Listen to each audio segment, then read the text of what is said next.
मेरा परिवार भी बड़ा विचित्र सा परिवार है। जब देखो कुछ ना कुछ अजीब होता ही रहता है। हम दो बहनें और एक भाई हैं। बहनें बड़ी हैं, भाई सबसे छोटा है। बड़ी बहन की शादी हो गई है।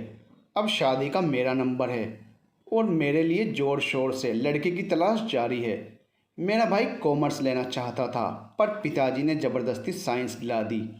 भाई इंजीनियरिंग नहीं करना चाहता था और पिताजी ने साफ साफ कह दिया कि अगर इंजीनियरिंग नहीं की तो इस जायदाद में से कोई हिस्सा नहीं मिलेगा और अपनी पढ़ाई का खर्च भी खुद ही उठाना पड़ेगा। बेचारे भाई ने डर के मारे साइंस ले ली और झक मार कर उसे इंजीनियरिंग की पढ़ाई करनी पड़ी। मेरे पिताजी वैसे खुले विचारों के हैं। लव मैरिज से उन्हें कोई एतराज़ नहीं, परंतु लव मैरिज अपनी ही जाति में करनी पड़ेगी। और तो और मेरी दीदी को लव मैरिज के लिए अपनी जाति के कई लड़कों की फ़ोटो भी दिखा दी थी। उनका मानना है कि वैसे भी शादी के बाद सब दुखी रहते हैं, तो अपनी जाति में शादी करके दुखी रहें तो ज़्यादा अच्छा है। उनमें से कोई लड़का दीदी को पसंद नहीं आया। फिर मेरी दीदी का कानपुर से एक अच्छा रिश्ता आया। जीजा जी का एक शानदार होटल है और सास ससुर के अलावा एक बहन है, उसकी भी शादी हो चुकी है। वो भी वहीं कानपुर में रहती है और उनका अच्छा बिजनेस है। मेरी दुनिया फ़िलहाल मेरे माता पिता और लता दी और भाई ही थे। लता दी का भी ससुराल ठीक ठाक था। जीजा जी काफ़ी खुश मिजाज व्यक्ति थे और बैडमिंटन के बेहतरीन खिलाड़ी थे। दी के नंदोई भी अच्छे थे और दी की सास वहीं यूनिवर्सिटी के खेलकूद विभाग की हेड थी। बाकी जीवन में उतार चढ़ाव तो आते जाते ही रहते हैं। दी सुंदर होने के साथ साथ बहुत संस्कारी, सुघड़ और समझदार भी रही, तो बहुत सूझबूझ के साथ वह अपने ससुराल में निभा रही थी। दी के यहाँ 2 साल पहले बेटी का जन्म हुआ। बेटी के आ जाने से वह भी अब काफ़ी व्यस्त हो गई थी। दी की बेटी काव्या नाना नानी और मेरी आंखों का तारा थी। वैसे मेरे पिताजी जमींदार और वकील हैं। भगवान की दया से किसी भी चीज़ की घर में कोई कमी नहीं थी। घर में पिताजी और उनके सभी भाई एक साथ पास ही रहते थे, लेकिन सबके घर अलग थे। पिताजी बहुत ईमानदारी से रिश्तों को निभाते थे, सभी से समान रूप से प्यार करते थे। वह बहुत ईमानदार, नेक और किसी का बुरा ना चाहने वाले थे। मेरी माताजी भी मधुर स्वभाव की थी, लेकिन गुस्सा भी उनको जल्दी ही आ जाता था। बहुत नेक, किसी के लिए दिल में कोई बुराई नहीं रखती थी, सबको माफ़ कर देती थी और सबकी परेशानी में या फिर किसी भी काम के लिए हर समय तैयार रहती थी। बस अपने बच्चों के लिए ही वो एक सख्त माँ थी। मेरी माताजी भी पिताजी से कम नहीं हैं। वैसे तो कहती हैं कि हम अपने बच्चों पर ज़्यादा सख्ती नहीं करते हैं, पर कोई भी काम उनकी मर्ज़ी के बिना नहीं हो सकता। और तो और सारे बच्चे उनकी रेंज में रहने चाहिए। अपने बच्चों पर उनकी सीसीटीवी की तरह नज़र रहती है। यही कारण थे कि मैं साधारण सी शांत स्वभाव की लड़की थी।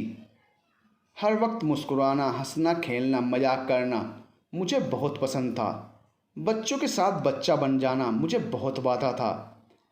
अपनी हम उम्र लड़कियों में मेरा दिल कम ही लगता था, क्योंकि बड़ी होने पर भी मेरा मन बिल्कुल बच्चों जैसा था। ना किसी की बुराई, ना ही बड़ी बड़ी ख्वाहिशें थी। छोटी छोटी खुशियों में बहुत खुश हो जाना, ज़रूरतमंद की चुपके से मदद कर देना, खुद उसको भी नहीं पता चल पाता था कि किसने मदद की है।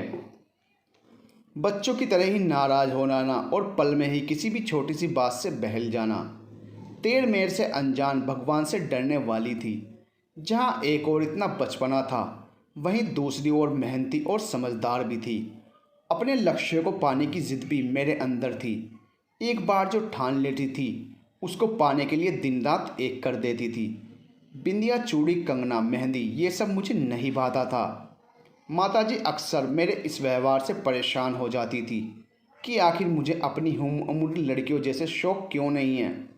बस अपनी किताबों में सर घुसाए रहना या अपनी दुनिया में खोए रहना, किचन के नाम से दूर भाग जाना, खाना बनाने में कोई दिलचस्पी ना दिखाना, घर गृहस्थी के काम को हाथ नहीं लगाना, यही बात माताजी को फिक्र में डाल देती थी। लेकिन शायद माताजी की ये फिक्र बेकार ही थी। मुझे ऐसा लगता है कि वक्त के साथ साथ पसंद नापसंद बदलती है और जिम्मेदारी का एहसास बढ़ने लगता है। बड़ी बहन अपनी ससुराल से कुछ दिनों के लिए मायके आई हुई थी। फ़ोन की घंटी लगातार बजे जा रही थी। माताजी और बड़ी बहन दोनों बातें करने में व्यस्त थी। बातें भी मेरे रिश्ते को लेकर हो रही थी। आखिर बड़ी बहन ने फ़ोन उठाया तो दूसरी तरफ से बड़ी अजनबी आवाज़ सुनाई दी। नमस्ते, मैं रामपुर से शुक्ला बोल रहा हूँ। क्या आप रमा बोल रही हैं? मेरी बड़ी बहन ने जवाब दिया। जी, मैं रमा ही बोल रही हूँ। माफ़ कीजिए, मैं आपको अभी भी नहीं पहचान पाई हूँ। अजनबी ने कहा। आप नहीं पहचान पाएंगी, हमारी कभी मुलाकात नहीं हुई है। हमारे एक मित्र हैं, वो अपने बेटे के लिए आपकी बहन को देखने आना चाहते हैं। दरअसल आपकी बहन को हमारे मित्र की बहन ने कानपुर में आपके ससुराल में देखा था, तो उन्होंने इस रिश्ते के बारे में हमारे मित्र को बताया था। हमारे मित्र क्योंकि इस इलाके के ज़्यादा जानकार नहीं हैं, इसीलिए उन्होंने मुझे आपसे बात करने के लिए कहा था और आपका मोबाइल नंबर दे दिया था। मेरी बहन ने उनसे कुछ सोच विचार करने का समय मांगते हुए फ़ोन रख दिया कि जल्दी ही वो बताएंगे कि आप लोग कब आ सकते हैं। फ़ोन रखते ही उसने सारी बात माताजी को बता दी। मुझे बड़ी हंसी आई कि अब घर वालों को एक और नया टॉपिक मिल गया। मेरा अंदाज़ा बिल्कुल सही निकला। नया टॉपिक कुछ ज़्यादा ही गंभीरता से देखा जा रहा था। चारों ओर से चर्चा का बाजार गर्म था। सारी चर्चा की जानकारी पिताजी को भी बता दी गई थी और पिताजी घर के सब बड़ों की राय लेकर शुक्ला जी को बुलाने का दिन तय करने में लगे हुए थे। आखिरकार सबकी सहमति से उन सब मेहमानों को आने के लिए कह दिया गया, मगर शायद मुझे कुछ अच्छा नहीं लगा क्योंकि उस समय मैं स्कूल में एक जॉब करती थी और वहाँ मेरे स्टूडेंट्स की कला प्रदर्शनी होने वाली थी और स्कूल से छुट्टी करने के मूड में मैं बिल्कुल भी नहीं थी, क्योंकि एक दिन छुट्टी करने का मतलब था एक दिन की पूरी तैयारी को रोक देना। लेकिन अपने बड़ों से ये सब कहने का मतलब अपने हाथों खुद की शामत बुलाने जैसा था। मैंने मन को समझाया, कोई बात नहीं, कुछ ना कुछ तो इंतज़ाम करने की कोशिश करते हैं। आज मुझे देखने लड़के वाले आ रहे हैं। हमारे पिताजी भी अपने सभी रिश्तेदारों की बारात बुला रखी है और लड़के वाले भी 4 लोग आए थे। हमारे घर में तो ऐसा लग रहा था जैसे आज ही मेरी शादी हो जाएगी। सबकी तैयारियां देखने लायक थी। माताजी का आदेश था कि मैं अच्छे से और समय से तैयार हो जाऊं, तो मैं भी तैयार होकर बैठी थी। मेहमानों को आने में थोड़ी देर हो गई थी, इसीलिए मेहमानों के आते ही खाना लगना शुरू हुआ। ख़ास तौर पर मुझे ताकीद की गई थी कि मैं खाना लगाऊं और मेहमानों को वहां खड़ा होकर खाना सर्व करूं। मैं अपने दिल की नहीं सुन रही थी, क्योंकि मेरा दिल तो फ़ौरन वहां से भागने को हो रहा था, मगर सबका ख्याल करके वहां रुकी रही और माताजी के आदेशों का पालन करती रही। मेहमान जब खाना खाने आए तो किसी ने धीरे से सूचना अंदर पहुंचाई कि लड़के के माँ बाप और छोटा भाई आया है। पल पल की सूचना रिपोर्टिंग अंदर आ रही थी। अब जैसे ही हम सब ने लड़के के छोटे भाई को देखा तो सकते में आ गए, क्योंकि वो अधेड़ उम्र का आदमी था। सब यही सोचने लगे कि जब छोटा भाई इतना उम्रदराज है तो बड़े भाई की उम्र कितनी होगी। मैं अब इत्मीनान से थी कि बात बस आज ही ख़त्म समझो, क्योंकि हमारे यहाँ लड़के की बड़ी उम्र तो बिल्कुल नहीं होनी चाहिए थी। लेकिन जल्दी ही सारे इत्मीनान की हवा निकल गई, क्योंकि वो लड़के का छोटा भाई नहीं था, लड़के के पिता का छोटा भाई था। लगता था कि खबर देने वाले ने अंदर लेडीज में जल्दी सूचना पहुंचाने के चक्कर में सही से सुना नहीं था। खैर, अब तो माताजी के सब हुक्म सर आंखों पर लेने ही थे। सबकी नज़रों का निशाना मैं ही थी। क्या मुसीबत है सही में, जब ये रिश्ते नातों के सिलसिले चलते हैं तो लड़कियां एक नुमाइश बनकर रह जाती हैं। सभी घराती और बाराती खाना खाने में लगे थे। मैंने ऐसा इसलिए कहा क्योंकि मुझे ऐसा ही लगा कि आज ही मेरी शादी होने वाली है। मैं खाना सर्व कर रही थी, इतने में लड़के के पिता ने कहा, खाना बहुत अच्छा बना है बेटे, तुमने खाने में क्या बनाया है? अब तो सारे घराती मुस्कुराने लगे, क्योंकि सबको मालूम था कि ये बेटा किचन में घुसने से भी दूर भागती है। बनाएगी क्या खाक। किसी तरह मेरी बहन ने एक डिश को मेरा नाम देकर बात संभाल ली और सब खाना खाने में बिजी हो गए। मैं अब मौका पाकर वहाँ से खिसक चुकी थी। उफ, कमरे में आकर सुकून की सांस ली। आज तो मुझे मेरे घर के लोग ही अजनबी लग रहे थे। मजाल जो कोई साथ दे रहा हो। सारे काम में मुझे ही आगे किए दे रहे थे। खाना खत्म हो चुका था, अब चाय की बारी थी। फिल्मी स्टाइल में मुझे ट्रे लगाकर ले जाना था। एक बार फिर मजमा जमा हुआ था, सबकी नज़रें मुझ पर थी। क्या मुश्किल है, जिन फिल्मी सीन्स का मैं खूब हंसकर मज़ा लेती थी कि हीरोइन शर्माती हुई चाय लाती है, आज हकीकत में मेरे साथ हो रहा था। किसी तरह मैंने चाय मेहमानों के सामने ले जाकर रखी और वहाँ से फरार होने का रास्ता ढूंढ ही रही थी कि लड़के के पिता ने कहा, बेटे चाय निकाल कर सबको दे दो। अब तो वही फिल्मी सीन आंखों के सामने आ गया कि किस तरह कांपते हाथों से हीरोइन चाय निकाल कर देती है। आज पता चला उन हीरोइनों की दशा जिन पर मुझे बड़ी हंसी आती थी, कैसे बेचारी कांपते हाथों से चाय निकाल कर देती थी और आखिर में घबराहट के कारण लड़के या उसकी माता के कपड़ों पर ही चाय गिरा देती थी।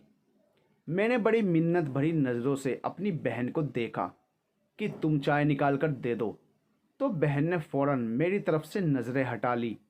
फिर मैंने अपनी माताजी को देखा कि शायद कुछ रहम आ जाए, आखिर माँ का दिल है, मगर वहाँ से भी मुझे आंखें घूरकर इशारा मिला कि चुपचाप चाय बनाकर दो सबको। मुसीबत आने से ही तो पता चलता है कि अपना कौन है और पराया कौन। आज पता चला कि मुसीबत के वक्त कोई साथ नहीं देता। आखिर बकरे की माँ कब तक खैर मनाएगी, जबकि आज तो दोस्त दोस्त ना रहा, परिवार परिवार ना रहा। ऐसा नहीं था कि मुझे चाय निकालना नहीं आता था, मगर आप ज़रा इंसाफ से काम लें कि पूरे घराती और सारे बाराती खामोश होकर जब सिर्फ मुझे ही चाय निकालते देखेंगे तो फिर कद्दू ही चाय निकलेगी। इस समय कोई किसी से कोई बात नहीं कर रहा था, बस सबकी नज़रें नासा के चंद्र अभियान की तरह मेरे चाय निकालने पर थी कि कोई पल ना छूट जाए। सब बस सांसें रोके यही देख रहे थे कि अब क्या होगा। लड़के के पिताजी भी अपने घर के काफ़ी एक्टिव पीएम लग रहे थे।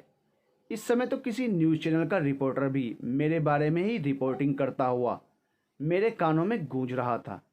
ध्यान से देखिए, ये है प्रभा। आज इसे एक नहीं 6-6 कप में चाय निकालनी है। क्या प्रभा चाय निकालने में कामयाब हो पाएगी या फिर वो चाय गिरा देगी? क्या होगा, एक बड़ा खुलासा जानने के लिए बने रहिए प्रभा के साथ। उफ, पूरे 6 कप चाय निकालनी थी।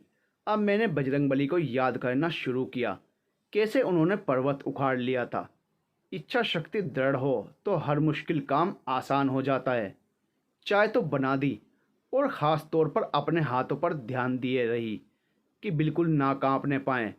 आपकी मनोदशा बाराती तो बिल्कुल ना जान पाए कि कन्या ने पहली बार ही 6 कप चाय निकाली है।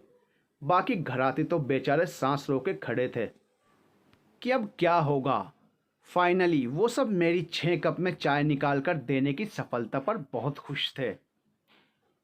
अब सब अपनी अपनी बातों में बिजी थे, चाय के मज़े ले रहे थे।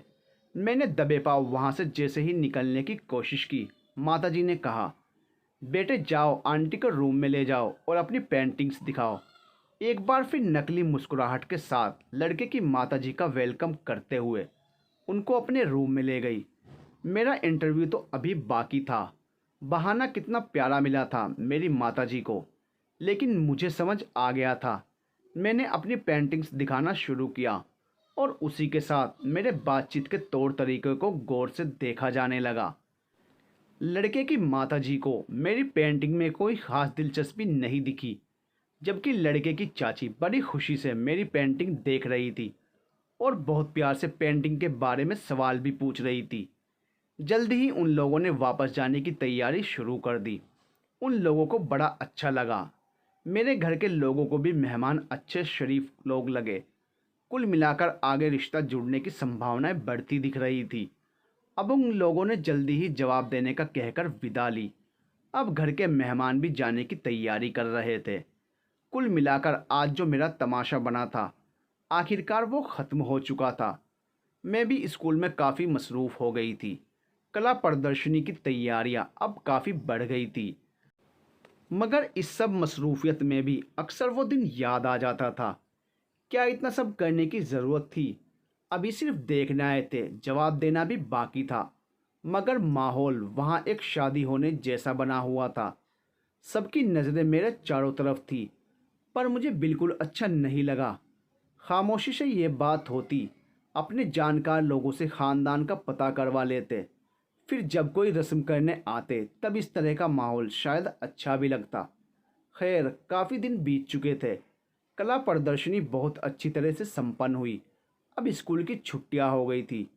छुट्टियों में परिवार के साथ 4 दिनों के लिए घूमने का प्रोग्राम बना, जहां 4 दिन के लिए हम सब रुक रहे थे। ये जगह बहुत खूबसूरत और हरियाली से भरपूर थी। हम लोगों ने अपनी अपनी पैकिंग शुरू कर दी थी और मई के आखिरी हफ्ते में हम सब वहां पहुंच गए।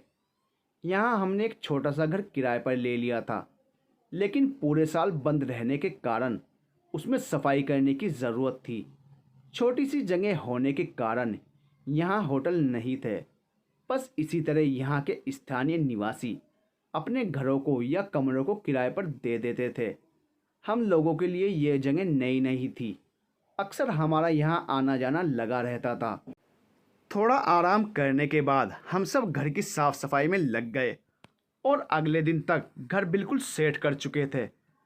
दिन यहाँ तेजी से मौज मस्ती के साथ निकल रहे थे, इसीलिए हमने 2 दिन और रुकने का मन बना लिया। तीसरे दिन पता चला कि लड़के वालों की तरफ से अब लड़के का छोटा भाई मुझे देखने आ रहा है। मुझे कुछ समझ नहीं आ रहा था कि क्या प्रतिक्रिया दूं। पहले ही एक बारात का समा बन गया था और उसको झेलना भी एक बहुत बड़ी जंग के बराबर था। इस बार भी माताजी की गुस्से भरी एक नज़र के कारण मैं ज़्यादा कुछ विरोध नहीं कर सकी। उनका कहना यह था कि यहाँ सब घूमने आते हैं, किसी को कुछ पता नहीं चलेगा कि कौन आया है।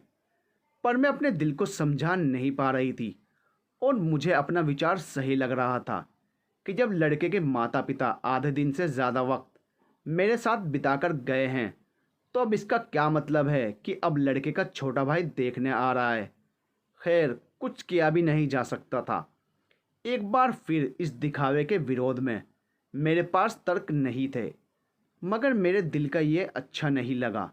मुझे अपने अंदर एक वस्तु होने का एहसास हो रहा था। लड़के का भाई आ चुका था। मेरे माता पिता से वो बातें कर रहा था। मुझे भी वहाँ जाकर बैठने का आदेश आ चुका था। मैं थोड़ी देर बाद वहाँ जाकर बैठ गई। लड़के के भाई ने ज़्यादा मेरी तरफ नहीं देखा। वो नॉर्मल अंदाज में मेरे पिता से बातें करता रहा। कुछ समय बाद मेरी बुआ जी ने मुझे वहाँ से जाने का इशारा किया, तो मैं वहाँ से उठकर चली आई। लड़के के छोटे भाई ने भी अब जाने की अनुमति मांगी। मुझे लड़के के छोटे भाई को दरवाजे पर छोड़ आने का आदेश बड़ों के द्वारा मिल चुका था। दरवाजे पर हमारी सही से पहली मुलाकात हुई, जहां हम दोनों ने एक दूसरे को गौर से देखा और हमने आपस में थोड़ी बहुत बात की। अच्छा खासा लंबा चौड़ा सुंदर सा नौजवान था। तभी एक मस्करी मेरे दिमाग में आ गई कि सबसे कह दूं मुझे ये छोटा भाई पसंद है। मैं अपनी इस शरारत पर मुस्कुरा उठी, क्योंकि ऐसा करने पर दोनों परिवारों में होने वाले हंगामे आंखों में घूमने लगे थे। लड़के के भाई को विदा करके हम सब आखिरी दिन में व्यस्त हो चुके थे। बहुत मज़ा आ रहा था। अब घर वापसी का समय हो चुका था। हम सब घर के लिए निकल चुके थे। स्कूल की छुट्टियां ख़त्म होने को थी। रिश्ते वालों के यहाँ से अभी तक हाँ या ना का कोई जवाब नहीं आया था, जो अक्सर घर के बड़े लोगों के बीच थोड़ी चिंता का विषय बन जाता था। मैं भी एक बार फिर अपने स्कूल में व्यस्त हो चुकी थी।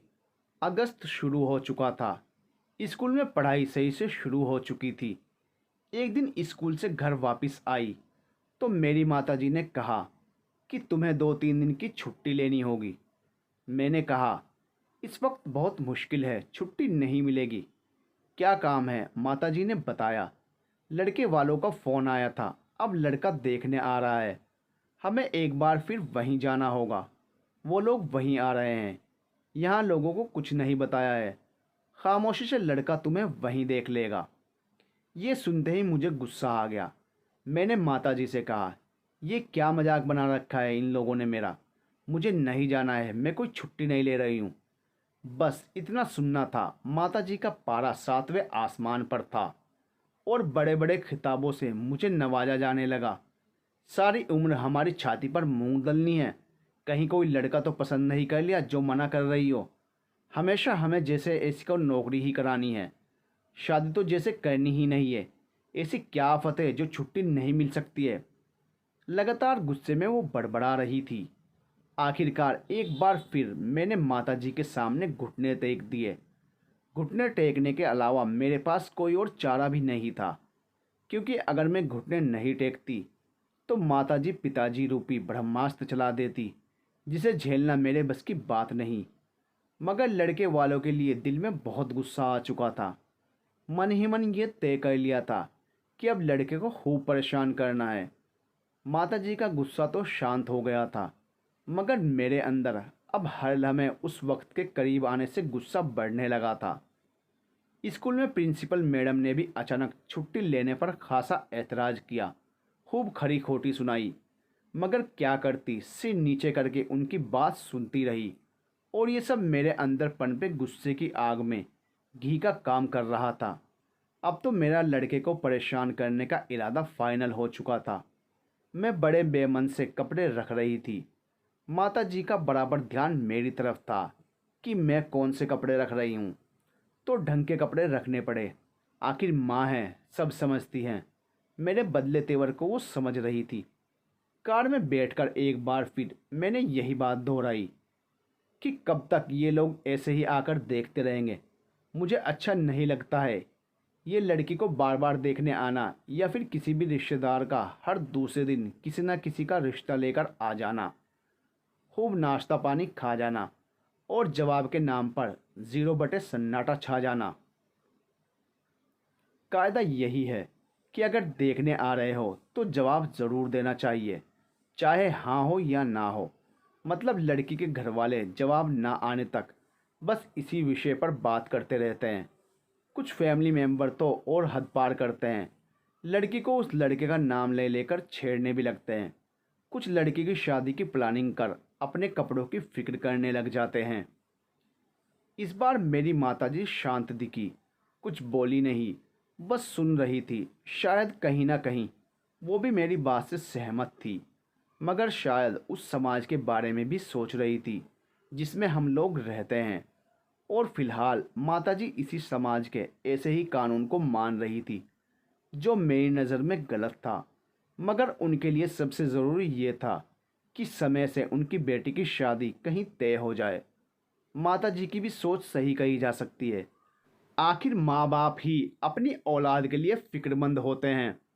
हम एक बार वहाँ फिर पहुँच चुके थे, पर इस बार में मेरे साथ साथ पिताजी और माताजी थे। अब बस लड़के वालों का इंतज़ार हो रहा था। मैंने सादे से ही कपड़े पहने। एक तो अपने पिता के सामने ये भी बड़ा अजीब सा लग रहा था कि कुछ देर में एक अजनबी लड़का आकर मुझे देखने वाला है। बड़ी अजीब सी उलझन दिमाग में इस दिखावे को लेकर हो रही थी, और गुस्सा तो चढ़ा हुआ ही था। लगभग 1 घंटे के बाद लड़के वाले घर पर पहुंचे। उनकी पूरी फैमिली थी, माता पिता, छोटा भाई और वो लड़का जिसका मैं बड़ी शिद्दत से इंतज़ार कर रही थी। या यूँ भी कह सकती हूँ कि अपने शिकार का इंतज़ार हो रहा था। सबका वेलकम किया और उस जनाब की तरफ बड़े गौर से देखा जिसका नाम रवि था। और फिर मैं खुद से ही बातें करने लगी। तो आप हैं जिनके लिए इतनी बार, बल्कि बार बार लगातार मुझे आकर देखा जा रहा था। लेकिन सच कहूँ तो रवि को देखते ही गुस्सा थोड़ा सा शांत हो गया था। ना जाने क्या सादगी सी थी उनके चेहरे में कि शिकार बनाने का दिल अब नहीं कर रहा था। मगर एक शरारती मुस्कुराहट के साथ रवि के छोटे भाई विनय पर नज़र अटक गई थी। यकीनन अब वही शिकार बनने वाला था। आखिर अपना बचा कुचा गुस्सा भी तो शांत करना था। अब बस मौके की तलाश थी। हम दोनों के परिवार साथ ही बैठकर बातें कर रहे थे। रवि के पापा भी मुझसे बातें कर रहे थे। आधे घंटे के बाद जब चाय नाश्ता हो चुका तो अचानक रवि के पापा ने मुझसे कहा, बेटा जाओ ज़रा मेरे दोनों बेटों को बाहर घुमा लाओ। मतलब साफ था कि अकेले में हम दोनों एक दूसरे से कुछ बातचीत कर लें। हालांकि रवि के पापा का मेरे पिताजी के सामने इस तरह कहना मुझे बड़ा अजीब भी लगा और सबके सामने अब थोड़ी शर्म भी आने लगी थी। मगर हाँ, दिल में तो जैसे लड्डू फूटने लगे। जिस मौके की तलाश थी वो खुद ही हाथ आ चुका था। मैं दोनों को बाहर ले जाने के लिए खड़ी हो गई थी। अपने पिता की बात पर रवि और विनय के चेहरे पर भी कुछ अजीब से भाव थे, लेकिन दोनों ही मेरे साथ जाने के लिए खड़े हो गए थे। मैं घर से उन दोनों को साथ बाहर निकली तो मैंने सर पर दुपट्टा रख लिया। मैंने सोचा रवि के ख्याल मेरे इस तरह सर ढकने पर कुछ भी हों, लेकिन मैं अपनी तहजीब नहीं भूल सकती हूँ। रवि से ज़्यादा मेरा ध्यान रवि के छोटे भाई पर था, क्योंकि अब मेरी शरारतों का वही शिकार था। लेकिन मैं उसे शिकार करने के चक्कर में ये देख ही नहीं सकी कि मेरा घर से निकलते वक्त सर पर दुपट्टा रखना रवि को बहुत भा गया था। एक तो ये बड़ा अजीब था कि विनय हमसे थोड़ी दूरी पर चल रहा था। मैंने रवि से कहा कि उसको भी साथ ले लेते हैं। वो पीछे रह गया है तो रवि ने यह कहकर मना कर दिया कि वो फ़ोन पर बात कर रहा है। कोई बात नहीं, वो पीछे पीछे आ जाएगा। मुझे बाद में समझ आया कि शायद रवि का यही मकसद हो कि अकेले में मुझसे कुछ बात कर सके। ये सोचकर मैंने भी फिर ज़्यादा इकरार नहीं किया, क्योंकि ये पूरा इलाका एक छोटी सी जगह थी तो मैं यहाँ के बारे में रवि को बताती चल रही थी। थोड़ी देर बाद विनय भी फ़ोन से फ्री होकर हमारे साथ आ गया था। वो भी हमारे साथ चल रहा था। हम लोग एक जगह पर पहुँचे जो बड़ी ही खूबसूरत थी। To be continued.